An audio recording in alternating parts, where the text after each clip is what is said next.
ओम शांति। 19 मई 2025 बाबा की मुरली का सार। मीठे बच्चे, श्रीमत ही तुमको श्रेष्ठ बनाने वाली है, इसलिए श्रीमत को भूलो मत। अपनी मत को छोड़ एक बाप की मत पर चलो। तो बाबा की एक ही मत है कि अपने को आत्मा समझो। तो भूलो मत अर्थात कि शरीर के बांध में आने से ही जो है हम भूलते हैं। अगर हमारी बुद्धि का अटेंशन हमारे रोल में है, हमारे शरीर में है, तो शरीर में सब कुछ आ जाता है। संकल्प भी आ जाते हैं, सेंसेशन भी आ जाता है, फीलिंग भी आ जाता है, सब कुछ आ जाता है। तो अगर हमारा अटेंशन उधर होगा तो जो है हम अपने को आत्मा नहीं समझ सकेंगे, उस हिसाब से कर्म नहीं होंगे। दोनों साइड हो सकता है, या तो हम अपनी आत्मिक स्मृति में रहें, या तो फिर है हम उसकी तरफ अपने शरीर में फीलिंग, इमोशन, सेंसेशन को जो है वो इग्नोर करते जाएं। तो जो है हम श्रीमत पर चल सकते हैं। पर सहज रास्ता ये है कि हम इनकी तरफ न ध्यान देकर दोनों काम करें। अपने फीलिंग, सेंसेशन, इमोशन, संकल्प, इनकी तरफ न ध्यान देकर अपने श्रेष्ठ संकल्प अर्थात आत्मिक गुणों के हिसाब से जो संकल्प आते हैं उस पर चलें, स्वयं को आत्मा समझकर चलें। तो अपनी मत अर्थात कि ये हमने देह के हिसाब से जो अलग अलग अपनी रॉन्ग इमेजेस बनाई हैं उनको छोड़ देने का है। उनके जो बिलीफ बनाए हैं वो सब छोड़ देने का है, जिसको बाबा कहते हैं लकीर के फ़कीर नहीं बनो। उनको छोड़ करके एक बाप को ही याद करना है, या उनकी मत पर अर्थात अपने को आत्मा समझकर चलना है। प्रश्न, पुण्य आत्मा बनने की युक्ति क्या है? उत्तर, पुण्य आत्मा बनना है तो सच्ची दिल से, एक प्यार से एक बाप को याद करो। दूसरा, कर्मेंद्रियों से कोई भी विक्रम न करो, सबको रास्ता बताओ। अपनी दिल से पूछो यह पुण्य हम कितना करते हैं। अपनी चेकिंग करो, ऐसा कोई कर्म न हो जिसकी 100 गुना सज़ा खानी पड़े, तो चेकिंग करने से पुण्य आत्मा बन जाएंगे। तो आज दिन तक पुण्य आत्मा हम ये समझते थे कि किसी को सुख देना, या फिर ऊपरी बाहरी रीति से कुछ भी करना, या रोल को सुधारने का करना, कि ये अंतिम हमारा जो ब्राह्मण रोल है उसके हिसाब से जो है हम सब अच्छा काम करें। ये करते हुए जो है हम अपने अंदर की तरफ ध्यान नहीं देते हैं। तो सबसे बड़ा पुण्य ये है कि हम अपने को आत्मा समझें। एक्चुअली होता यह है कि हम कैरेक्टर को सुधारने की कोशिश करते हैं। यह हमारा जो अंतिम रोल प्रिया, पूजा, प्रदीप, प्रमोद का मिला हुआ है उसको सुधारने की कोशिश करते हैं, और आत्मिक स्थिति की तरफ कम ध्यान होता है। तो फिर जो है ये तो ऐसे है कि एक झाड़ के जो है पत्तों, फूलों को हम लोग संभालते रहते हैं, पर एक्चुअली में जड़ है हमारी आत्मिक स्मृति। जितना जितना हम उस आत्मिक स्मृति पे अपना अटेंशन रखेंगे, तो रोल जो है वो जो ये लास्ट हमारा ब्राह्मण जीवन है वो खुद ही जो है वो सुधरता जाएगा। उसमें खुद ही जो है वो दिव्य गुण, दैवी गुण आते जाएंगे। कर्मेंद्रियों से तो, हाथ पांव से तो नहीं करना है, साथ साथ मन बुद्धि में भी जो है उनसे भी नहीं करना। नहीं करने का मतलब ये है कि हम एक जो है वो बंध जाते हैं, या एक हट कर लेते हैं कि इधर कुछ भी ऐसे विचार नहीं आने चाहिए।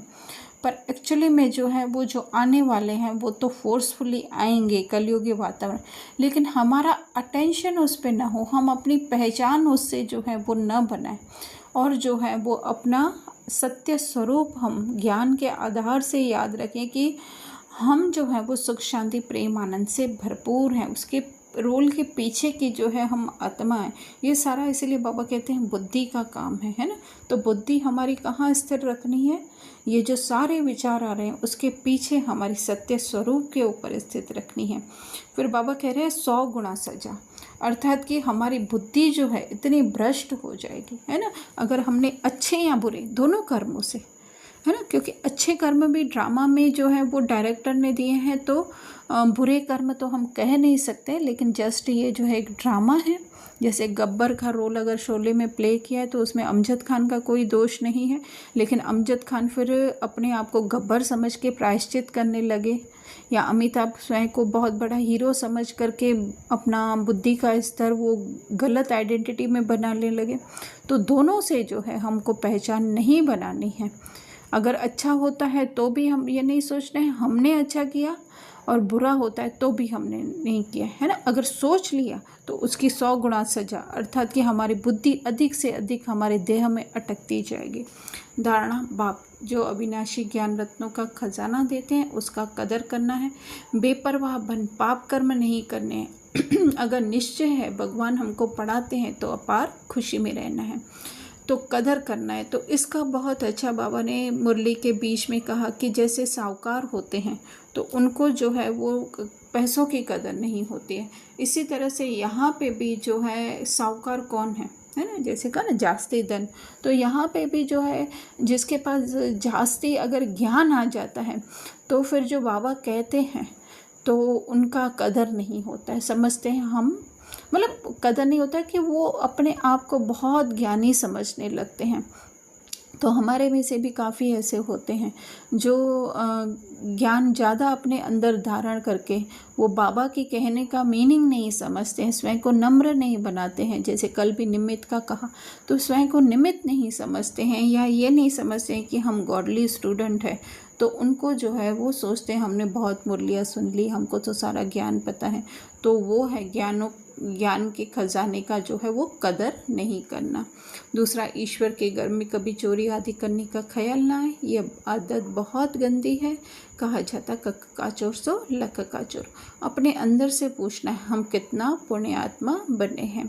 तो स्थूल चोरी की तो बात है ही है, लेकिन काफ़ी ऐसे भी होते हैं जो किसी की आइडियाज़ को भी चोरी कर लेते हैं। यहाँ जो है वो खुद का नाम मान शान के लिए जो है वो दूसरों के ज्ञान का जो है वो यूज़ करते हैं। हाँ, अपने जीवन में यूज़ कर करके अपने जो है प्रैक्टिकल लाइफ में ला करके फिर अगर ज्ञान देते हैं वो अलग बात है। लेकिन सुना सुनाया रटा रटाया जो है किसी का ज्ञान जो है वो अगर हम सुनाते हैं तो वो भी जो है एक तरीके से, वैसे तो ज्ञान देना अच्छा ही है, लेकिन फिर भी जो है अगर किसी के आइडियाज़ को चुरा लेना वो भी जो है वो चोरी है। वरदान बहुत अच्छा बाबा दे रहे हैं, निर्बल, दिल शिकस्त, असमर्थ आत्मा को एक्स्ट्रा बल देने वाले रूहानी रहम दिल बाव। तो इस समय जो है वो किस बात में निर्बल हैं सब लोग, है ना, अपनी आत्मिक शक्ति से जो है वो निर्बल हैं। इसी के कारण वो जो है स्वयं को दिल शिकस्त भी मानते हैं, असमर्थ भी मानते हैं। वैसे तो आत्मा तो सर्वसमर्थ है, लेकिन आत्मा का मन जो आज स्वयं को मन का रूप बना करके बैठे हैं, तो वो स्वयं को जो है असमर्थ, निर्बल और दिल शिकस्त समझते हैं।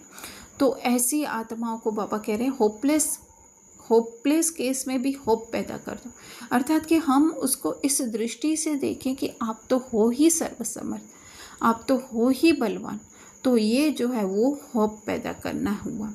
तो बाबा ने कहा कि महादानी बनो, अर्थात हर समय जो है हर आत्मा को जो है वो संपूर्ण आत्मा हम देखें, उसके वर्तमान समय के जो है कमी कमज़ोरियों को हम न देखें, अर्थात संकल्प से नहीं देखें, है ना। तो वो है महादानी बनना। तो बाबा कह रहे हैं आपस में एक दूसरे के सहयोगी साथी बनो, और जो अज्ञानी आत्मा है उनको सहयोग दो, है ना। तो ये हम बाहरी रीति से भी यूज़ कर सकते हैं और आंतरिक रीति से भी, क्योंकि हम भी संपूर्ण नहीं बने, हमारे अंदर भी जो है काफ़ी संकल्प ऐसे आते हैं कि हम स्वयं को दिल शिकस्त समझने लगते हैं। तो उस समय ज्ञान के आधार से बार बार स्वयं को स्मृति दिलाना कि ये तो जस्ट थोड़े समय का रोल है, और उसके पीछे वाली जो आत्मा है वो तो सर्वशक्तिमान है बाबा की तरह। तो ये स्वयं को भी जो है वो बलवान, दिल तख्त नशीन बनाना, समर्थ बनाना होता है। स्लोगन, सदा एक बाप के श्रेष्ठ संग में रहो तो और किसी के संग का रंग प्रभाव नहीं डाल सकता। तो बाप का संग कौन सा है? स्वयं को ज्ञान के आधार से जो है वो चलाना, या ज्ञान के आधार से बाबा के साथ समझना, वही है बाप के संग